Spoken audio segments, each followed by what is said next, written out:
Bonjour. Faut-il prier le Saint-Esprit? Voilà encore une question fort intéressante et fort importante.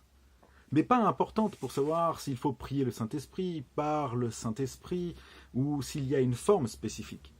Mais parce qu'elle vient résonner en chacun d'entre nous sur la nécessité ou ce qu'est la prière.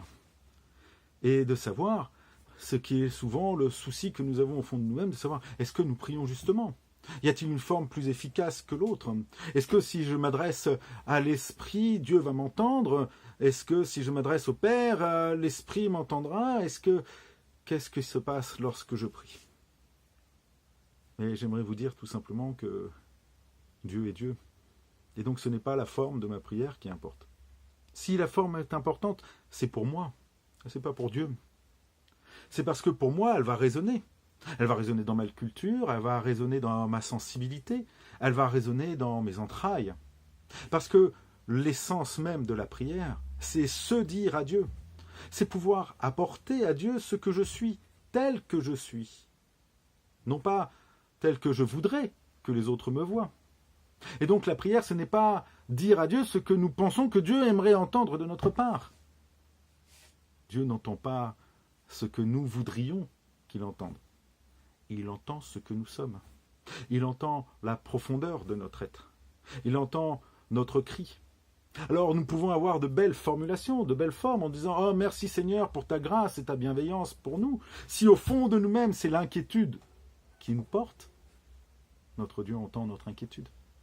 Même si nos mots et notre forme étaient différentes. Alors je vous encourage à prier en disant ce qu'il y a à l'intérieur de vous-même. Comme le psalmiste d'ailleurs. Regardez le psalmiste. Il ne fait pas que s'émerveiller devant la création. Il ne fait pas que dire merci au Seigneur. Il ne fait pas que louer son nom. Il a aussi tous ces psaumes d'imprécation qui existent.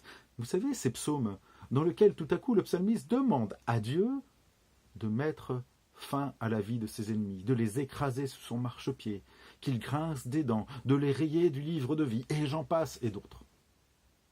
Le psalmiste n'a strictement pas l'intention, et d'ailleurs l'histoire nous montrera que jamais le psalmiste ne passera à l'action et ne se fera vengeance. Mais dans la situation présente qu'il vit, il est tiraillé par cette oppression de ses ennemis sur lui.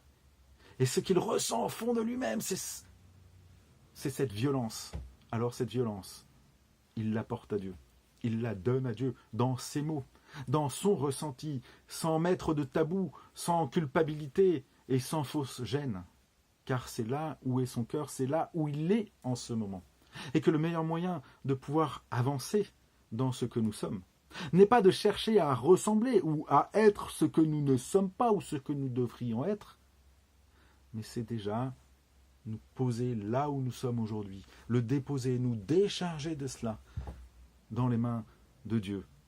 Alors, nous pourrons rentrer dans une situation d'écoute de silence ou d'écoute active, qu'importe.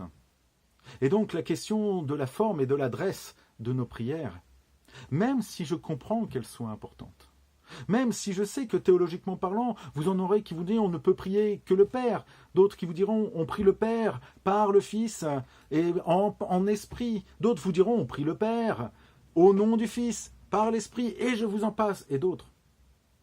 Moi j'aimerais vous dire que Dieu, il trie tout ça. Parce que ce qu'il attend de nous, c'est que simplement nous prions tels que nous sommes. Et il traduira, et il transformera nos mots. Alors pensez peut-être que ce qui est important, ce n'est pas d'avoir une prière juste, mais juste que je prie. Juste que je sois moi-même, là où j'en suis.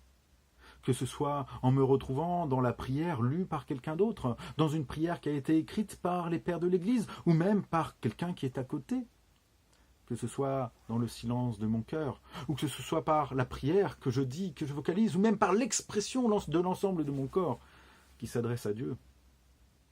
Mais c'est la sincérité et le fait que je sois moi, et simplement moi, m'adressant à Dieu, qui sera important. Alors, moi, je n'ai pas la réponse à la question de « faut-il prier le Saint-Esprit » ou « par le Saint-Esprit ».